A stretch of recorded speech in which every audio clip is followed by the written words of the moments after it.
Have you ever wanted to buy a cask of Springbank but didn't know where to start? Well, fear not. This is the video for you. Now, again, a few weeks ago, we did a video about how to buy a cask of Macallan, and it's niche content. Not many people can afford to buy their own cask of Springbank or Macallan, but if you do, hopefully these videos are really useful for you because there's not a lot of information out there. And my day-to-day job is a whiskey broker. I help people sell and buy casks of Springbank. So even if you're not looking to buy one, this is quite interesting behind the scenes stuff if you like the whiskey geek side of things. And likewise, if you are looking to buy a cask of Springbank, not only is this video for you, I'm the right person for you. So if you're looking to buy a cask of Springbank, get in touch with me. Now, the first question that we need to address here is, where do these casks of Springbank come from? Because if you called up the Springbank distillery today, you would probably be told very politely, no, we do not sell casks to the public, and they haven't done for a very long time. The casks that you can buy on the secondary market come from two different sources. The first, they're technically both directly from the distillery, but the first source that you get them from are from private owners who bought them directly from a company in London, a wine shop in London called La Reserve. La Reserve was the family business of a gentleman called Mark Reynier. Mark Reynier, who you might know the name of, later went on to set up reopen the Bruichladdich distillery, and then later went on to set up the Waterford distillery. So pretty much whiskey royalty. But he had the foresight to think, you know, there was a tradition. There's a tradition in wine that you would gift your godchild a pipe of port, like essentially a whole cask of port. But that tradition's a little bit outdated. It was very expensive to do, so people would just give people a cask, a case of port even. Now, Mark Reynier was getting into Scotch whisky at that point through La Reserve. He was starting to get whisky represented, and he was representing sort of Springbank in the shop, and then he decided, you know what, there's an opportunity here to get casks at very good prices for the public. It's much cheaper than buying them a cask of port. So he basically approached Springbank, Springbank agreed, and then Mark Reynier, through La Reserve, started selling casks of Springbank to the public. They loved it. It did really well. Springbank had closed down in the 1980s voluntarily to stop production because of the whiskey lock, but then they reopened in the late 80s, early 90s, and this was an excellent source of funds, direct funds. It was so good, in fact, that they then later started to sell them directly to the public through leaflets like this that were included in pretty much every, in every bottle that was sent out. So again, your source is private individuals who were buying them either from the Mark Reynier scheme or directly from Springbank when they started selling them directly to the public. Now, that kind of brings us on to the next part of this in terms of how old are these casks that you can buy? Well, broadly speaking, the only Springbank casks that you'll be able to find, because I don't think that Springbank have ever had a decent trade relationship with the industry in terms of supplying the industry with casks for independent bottling, they tend to come from these private owners, and therefore they tend to be from the early 1990s. I think 1991 is about the earliest that you'll see, and around 2001 is about the latest that you'll see. So you can't go out and buy a new cask of Springbank today. You're going out there, you're buying a cask that's already 20, 30 years old and is incredibly, relatively speaking, and we'll get to the pricing in a bit, expensive. Now, the casks, as I've said, were all bought by private owners who had the foresight to do this back in the day when they were spending £1,500 to £3,000 on a cask, roughly. Imagine buying a sherry butt of Springbank for £3,000. Wouldn't that be fantastic? But, you know, credit to these private owners. They had the foresight to do that 20, 30 years ago when none of us else did.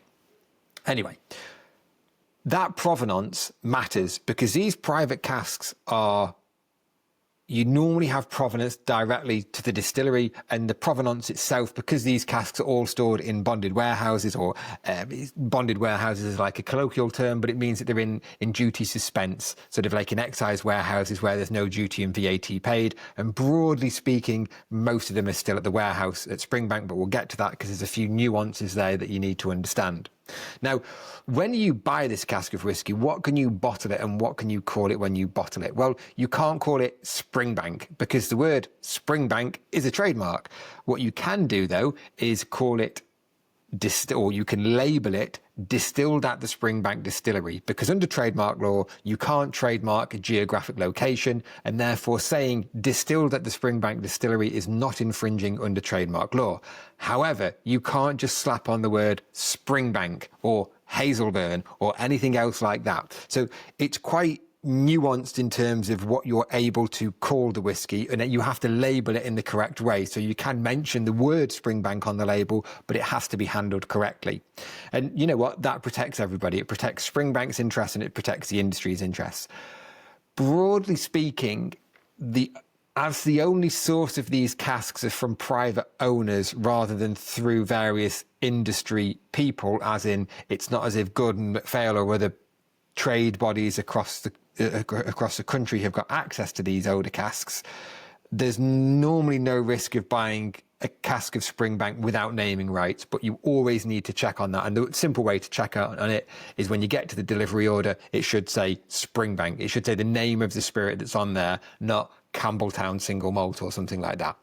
Now, I mentioned that most of these casks are at the warehouse at Springbank still, or Cadenheads, Cadenheads, however you want to pronounce it. They're mostly at the Springbank warehouses still, but there's which is great. It's fantastic. You've got excellent provenance there. I mean, does it matter that it's still at the distillery? To you, it might do. You know, in most cases, it doesn't really matter. But there's a big but. The but is that as soon as you've purchased this cask, Springbank do not allow anybody else to open a private account. So they give you 90 days to remove that cask from their warehouse into another warehouse. Now, might sound a long time, 90 days. You try and call up and try and get an uplift from Campbelltown to another warehouse. You're going to be looking at weeks and weeks of lead time. The other thing is that you've got to have an account ready at another location in order to receive that cask for you. So you can't complete the transfer today and then go looking around to try and find another warehouse, because the clock is ticking. You need to have that cask, that other account open, ready to go, so that as soon as the uplift, as soon as the cask is transferred, you can arrange the uplift and have it moved to an account in your own name.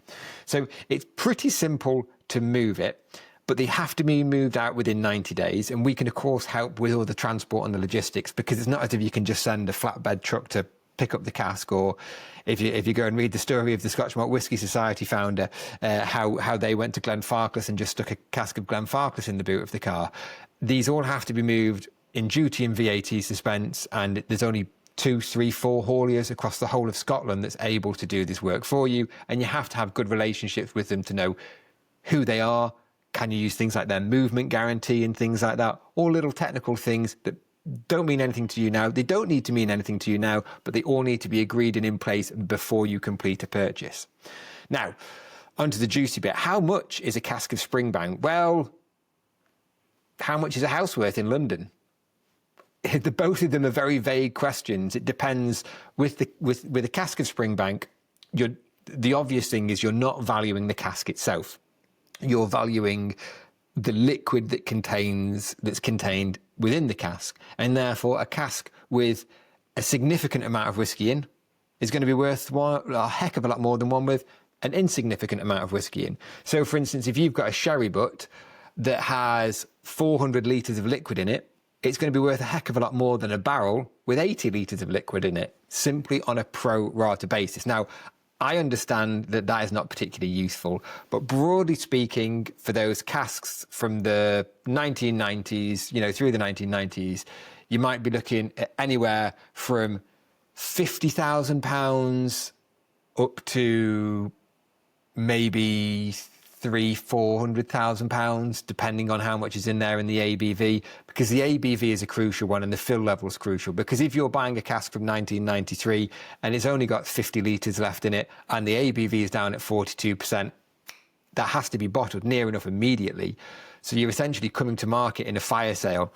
All of the buyers that will be looking at that cask will be going, rough, I've got a bit of a this has to be sold. You don't have the patience of waiting 2, 3, 4 years to sell this cask, because the more headspace that's in the cask, the greater the evaporation. So the evaporation speeds up, and that 40% ABV is crucial, because it's no longer Scotch whisky if it drops below 40%.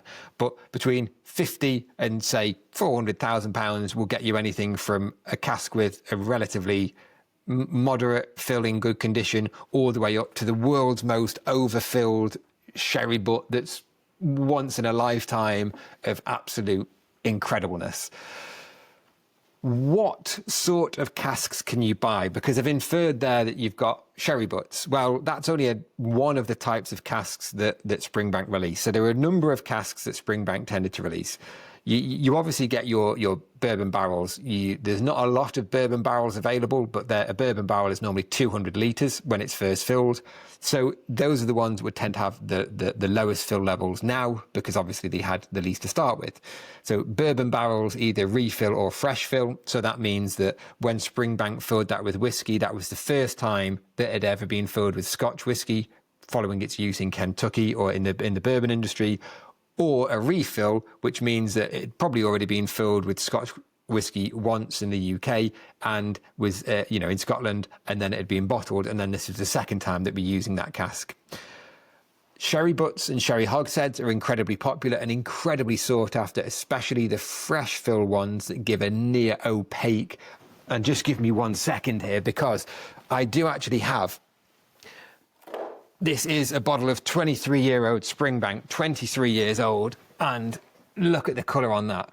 Like, you can't even see through it, it's that dark. So the fresh fill casks from Springbank are incredibly sought after, and they can sometimes command a premium simply because of their colour. Because in certain markets, especially over in Asia, that looks like an incredibly aged whiskey. 23, that's only 23 years old, but that looks like a 30, 40-year-old whiskey in terms of colour. So if you've got a very pale coloured cask, that might be priced slightly lower. Now, as well as the refill and fresh fill sherry butts, they also did some rum casks. Not a significant amount of them, and they're hard to find, but they do command somewhat of a premium. However, it all depends on the liquid itself, because sherry hogsheads, bourbon hogsheads are pretty sort of standard fillings for the whiskey industry. With the rum ones, it's like a slightly less tested cask. And likewise, following on from that, there's a small number of port casks available that were made available to the industry. And of course, port or any red wine finished cask, again, they're not as common. So again, it depends on how you're looking at it. If you're specifically looking for a rum cask or a port cask, they can be increasingly difficult to find, and therefore a broker, they might be priced slightly higher than the sherry casks and things from a broker. But likewise, the sherry casks are obviously more commercial and are the ones that tend to turn around and sell the quickest. Now, when you're buying a cask of Springbank, there's a number of bits of paperwork that you need to get. Obviously, you need to get your delivery order. So number one thing, if you take away from this, is you need a delivery order. So when you purchase this cask, it's transferred from the seller's name into your name, and therefore you are the only person that has any autonomy over this cask. End of. It should not stay managed by another broker or another seller, for instance. It should be transferred directly into your name, and that is the only way forward with this. Obviously, you also need to check things on the delivery order, like the name of the spirit. So is it coming to you as Springbank, or is it coming to you as Campbelltown single malt? And that's why you need that sort of like interaction in that direct contact with the delivery order to make sure what you're buying, because the warehouse keepers won't accept a delivery order for Campbelltown single malt if the delivery order says Springbank on it. So that's your kind of like your fail back there. Any title documents like certificates and stuff are pretty much non-existent with these super mature casks. However, sometimes you are able to get provenance from the sellers of the casks when they first bought them, like their original paperwork from La Reserve or Springbank, which are nice things to have. They add to the provenance. But again, if I asked you for the paperwork for your car that you bought 30 years ago, it's not, people often sort of like disregarded and got rid of these things. Again, there's no real such thing as warehouse records, but again, it's important to note that these casks are in duty suspense, which means that Since day one that this whiskey was distilled, it's owed a debt to HMRC for the duty and the VAT, assuming it's being bottled and released in the UK. That means that every month at Springbank, they'll be doing a W1, which is basically an audit of all their casks and telling exactly HMRC, these casks have been bottled or these casks have been moved off site to a different warehouse. And of course, that has to correspond with the other warehouse records that says, we've received this cask. Essentially, so that when that cask is eventually bottled, HMRC will know that they can strike off the debt against that cask and collect it, or if it's being exported to a different market, the warehouse keeper has got to prove that that has left his warehouse, and he has to prove, or they have to prove, she has to prove that the whiskey has been exported out of the UK and therefore no duty or VAT is applicable. So basically, like, what's the gold standard of provenance here? It's tax debt to HMRC, and these warehouses can't cheat or dodge any of that tax debt, despite what some people may be suggesting. Anyway, risks and regauging. Risks, obviously, if the ABV drops below 40%, it's no longer Scotch whisky. It has to be bottled in Scotland, and it has to be bottled over 40% ABV in order for it to be called Scotch whisky. So if you're buying a cask that's at 42%, then that needs to be bottled in a relatively small period of time. However, if you're buying a big sherry butt, for instance, at 50% ABV, you know what? That cask might well make it all the way to 50 years of age. Normally, when you buy casks through us, we'll give you the regauge details when you're looking to, assess the cask and see if it's suitable for you. And that is how the price would be calculated. However, when you're ready to proceed and move to invoicing, we would normally get a new regauge done unless the regauge is within, say, 2 to 3 months of age. And then with the final invoice is calculated on that final regauge. So it's all super simple. A regauge itself is basically a warehouse operative dipping a wooden rod into a warehouse and measuring the dry bit and the wet bit, and then looking at some HMRC charts to give you a very rough idea, along by looking at the ABV of how much whiskey is in there. It's a best guess. It's a scientific best guess that the industry uses and has used for a very long period of time, but it's not accurate. You're not tipping all the whiskey out, although you can do this, but you're not tipping all of the whiskey out, measuring it, and then putting it back in the cask. You can do that, but not all warehouses do that, and inevitably you do have losses when you do a full disgorge regauge. So the key thing here is that the ABV has got to be above 40%, and the ABV will dictate how long you can further mature that cask. But crucially, one of the biggest risks is overpaying for your cask of Springbank in the first instance, because that is basically how fraud works in this industry. In the wine industry, in the watch industry, you might get fake products, fake watches, fake bottles of wine. With whiskey, people just manipulate the price significantly because there's so few frames of reference for casks like this that it really does become a trust game between the broker and yourself. But of course, on top of that, you can reverse engineer pricings in terms of what that would cost on an X works basis for the liquid, and then work forward from the bottling cost after that. But of course, if you've got a sherry butt that's at 52%, that's already 33 years of age, for instance, that will command a premium, because that whiskey is probably being priced at in a future scenario in terms of, okay, it's 35 today, but based on its history, based on this regauge, that could almost certainly get to 50, possibly 55, possibly 60 years of age. So there is a bit of a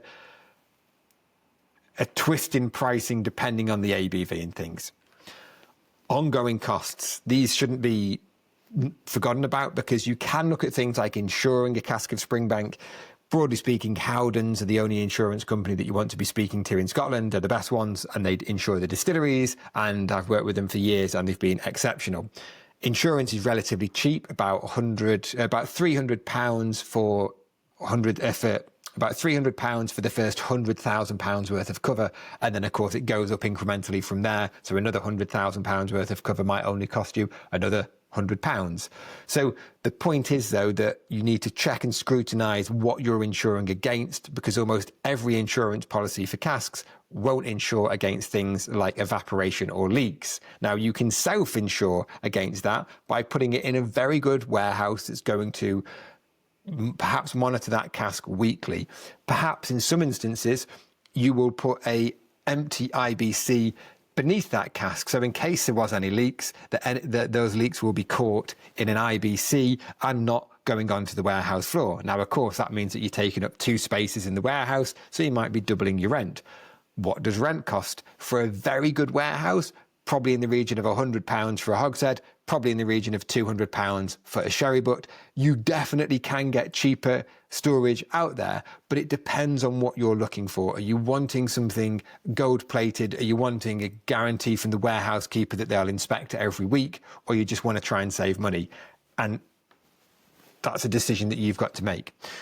The other things that you've got to look at is the cost of uplift. Moving a cask isn't particularly expensive. And remember, you have to move a cask of Springbank from the distillery to the other location within 90 days. But that can be easily done. And sometimes you can often get a bespoke run. So the courier would go just to Kenheads to pick up that cask and then take it to the other warehouse. Of course, that's slightly more expensive than grouping it up and bulking it with a big uplift that they're doing from Springbank or something. But that would be the gold-plated way of doing it. And of course, we can help with all of these logistics. Now, bottling costs. How long is a piece of string? You can throw a Springbank into a tall round bottle like this very cheaply for like that bottle with the capsule, the stopper. That might cost you £2-3 for all of the dry goods. You could spend £50 or £100 a bottle on a supreme, like an amazingly designed Glencairn decanter. But likewise, there are very good cost-effective options out there. So the Carazao Geisha series was bottled in the Glencairn Supreme decanters, which, including a stopper and a seal, will only cost you about £5 or £6. So very cost-effective. Now, the other cost that you've got here is the cost of like designing the labels. And designing a labels is a bit like doing your own home interior design. You can do it yourself. You've got a great taste. You're fine. You make a label. That's great. Or you could go to an interior designer or a very good graphic designer to make something that's extremely professional. And there's no real way to sort of quantify the pricing in between other than saying it's as much as you want to spend.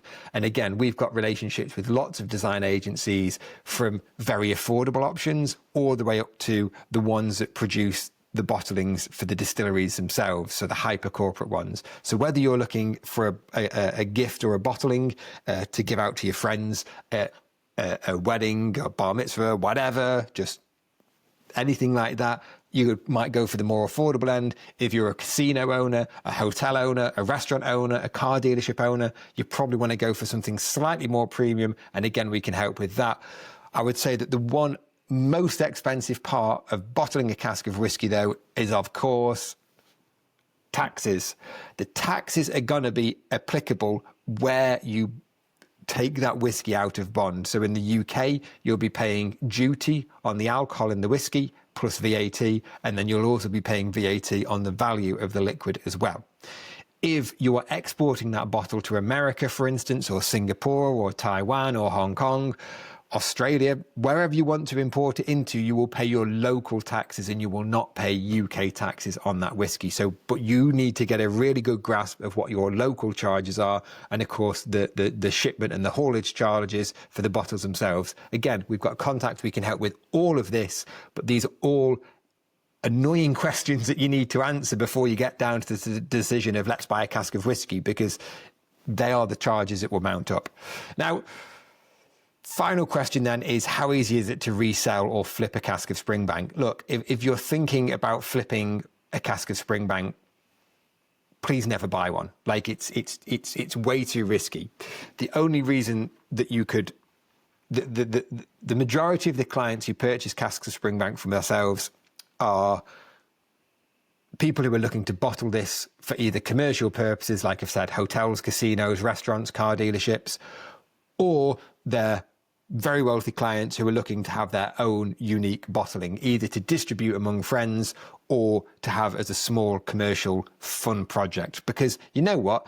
If you love wine, you can't get your own case or bottling or special edition of Lafite or Petrus or whatever.